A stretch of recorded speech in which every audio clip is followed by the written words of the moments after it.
সম্প্রতি জনৈক সালাফি আলেম বলেন, ঈদের তাকবীরের হাদিসটি যঈফ।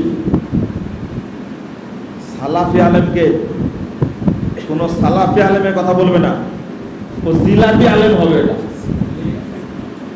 না হলে সালাকি।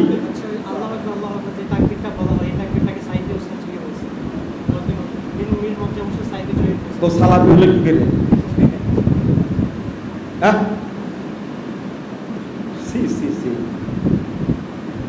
নামের শুরুতে যা ইচ্ছা বসাবে না, আমার সামনে দিবে, চলবে না। এটা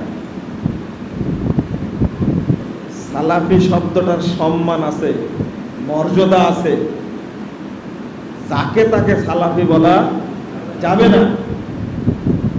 ঈদের তাকবীর আল্লাহু আকবার, আল্লাহু আকবার, লা ইলাহা ইল্লাল্লাহ, এটা তাকবীরটা,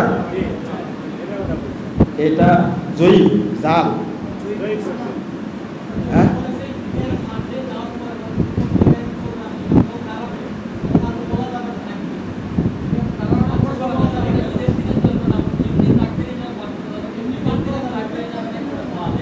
জাহেল কথা বলা যাবে না, বুঝাতে হবে মানুষকে। এই তাকবীর সহিহ হাদিস দ্বারা প্রমাণিত, এটা সাহাবীদের আমল, আমরা বহু আগে থেকে জানি। এটা সনদ সহিহ। বাংলাদেশের কিছু কিছু মানুষের লাখ লজ্জা নাই। লাখ লজ্জা বুঝেন তো? লাখ লজ্জা বুঝেন আপনার? লজ্জা বুঝেন?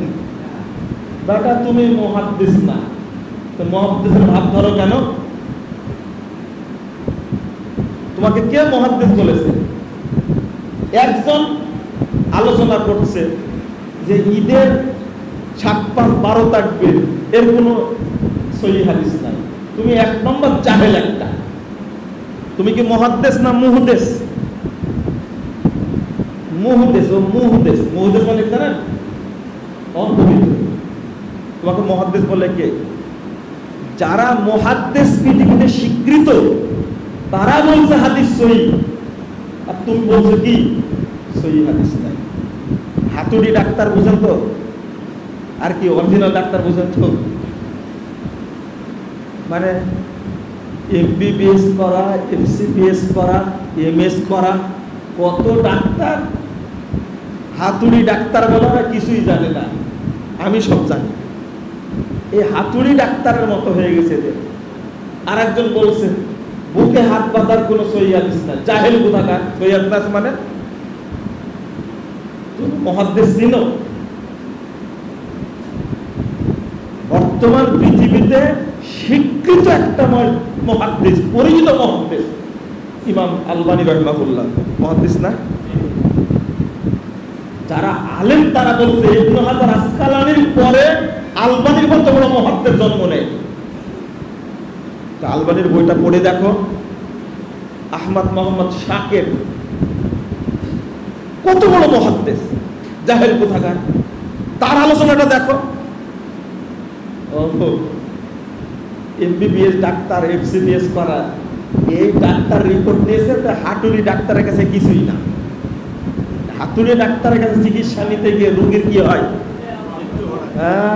মৃত্যু ঘটে। আমাদের দেশটা চলে হাতুড়ি ডাক্তারের উপরে। আশ্চর্য হবে। তারপরে এখন বেঁচে আছে বিখ্যাত মুহাদ্দিস আব্দুল মুহসিন আব্বাদ হাফিজাহুল্লাহ, মদিনা বিশ্ববিদ্যালয়ের কত আগে ডিন ভিসি ছিলেন। তোমরা একটা হাদিসের সনদ জানো না, মতন জানো না, পট করে বলে দিলে একটা কথা। আমরা মুহাদ্দিসদের কথা পর্যালোচনা করে বক্তব্য দেই, আর জাহেল বলেছে বুকের উপরে হাত বাঁধার কোনো সহিহ হাদিস নাই। এক নম্বর জাহেল। হাদিসের যারা তাহকিক করেছে, মুহাদ্দিস না হলে তাহকিক করা যায়? বলে তো দেখি। যারা তাহকিক করেছে সেটা তাদের কথা বলো। যদি ভুল হয় স্বীকার করলে আমার আপত্তি নাই, কথা বুঝতে পারলেন? কিন্তু না জেনে ফুটপাট করে একটা কথা বলে দেবে, এক একজন এক একটা সালাফি সাথে। এই রফুল আদান করলে সালাফি হয়? আগে মানহাজ বুঝতে হয়, সালাফদের মানহাজ মেনে নিলে তবেই কি হয়? সালাফি হয়। জাযাকুমুল্লাহ খায়রান।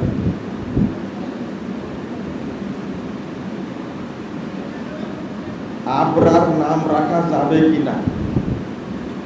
আবু বকর কি লিখছে, আপনার নামটা বলা হয় খুব উচ্চ মানের পবিত্র সৎ ব্যক্তিকে কি বলা হয়, আপনার বলা হয়।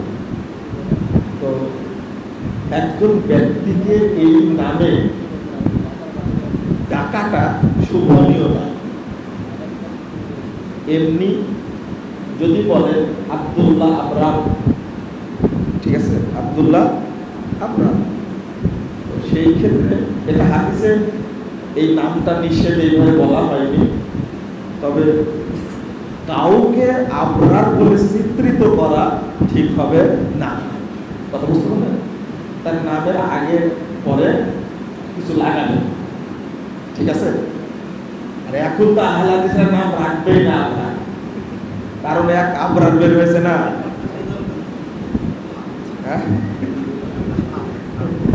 একজন ডক্টর বলে দিয়েছে যে আপনি আবরার না আশরা। কি ভাষা বলছে আপনি ভাবতেই পারেন। একজন মুরব্বী মানুষ বলছে আপনার রেজাল না গাজাল। আবরার নামটা নষ্ট করে দিয়েছে। আপনাদের এমন রাগ আবরারের উপরে, তাই না? খুব রাগ। আমি এক প্রোগ্রামে বলছি দোয়া করেন আল্লাহ তাকে হেদায়েত দান করে। সব চুপ করে বসে আছে, আমিন বলেন। আমিন বলেন, আপনি বলেন, আমরা বলবো। চিন্তা করতে পারছেন কত রাগ। এর কাজই নাকি শুধু আহলে হাদিসদের গালি দেওয়া।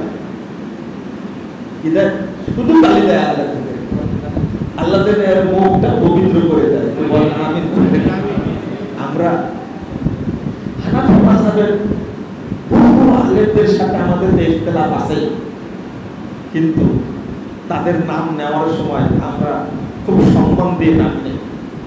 আনোয়ার শাহ কাশ্মীরির নাম নেওয়ার সময় বলি আল্লামা আনোয়ার শাহ কাশ্মীরি রাহিমাহুল্লাহ। আমরা বলি যে কি বলে বুরহানুদ্দিন, ইমাম বুরহানুদ্দিন মাকিনানি। আমরা নাম নেওয়ার সময় বলি আল্লামা জাইদাই রাহিমাহুল্লাহ, যারা মারা গেছে। কিন্তু আমাদের মুখ থেকে আহলে হাদিস বিদ্যানের নামটা এত পরিপূর্ণভাবে বেরোয়। ইবনে তাইমিয়াকে গালি দেয়, ইবনুল কাইয়িমকে গালি দেয়, লা হাওলা ওয়ালা কুওয়াতা। আলমানি রাহিমাহুল্লাহ এত বড় ব্যক্তি, শেখ বিন বাজ, আল্লামা উসাইমিন, এই সমস্ত ইমামদেরকে গালি দেয়। আল্লাহ যেন হেদায়েত দান করে। আমিন। তাও আপনারা আমিন বললেন, আলহামদুলিল্লাহ। আল্লাহ হেদায়েত দিলে কি সমস্যা? আবু সুফিয়ানকে আল্লাহ হেদায়েত দেয়। আবু সুফিয়ান যে বদের বদ ছিল, আমরা কি বলি এখন? রাদিয়াল্লাহু আনহু, তাই না?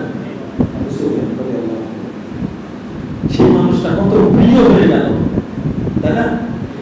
তো হতেও পারে আমরা দোয়া করবেন আল্লাহ যেন হেদায়েত দান করে। যারা শিরক বিদআতের পক্ষে কথা বলে আল্লাহ যেন তাদেরকে হেদায়েত দান করে। বলেন আমিন। আশেপাশের সঠিক সময়ে সালাফি মসজিদ না থাকলে কি বাসায় সালাত আদায় করাবো? কি আলোচনা করলাম তাও বুঝেননি আপনারা। বাসাতে পড়বেন।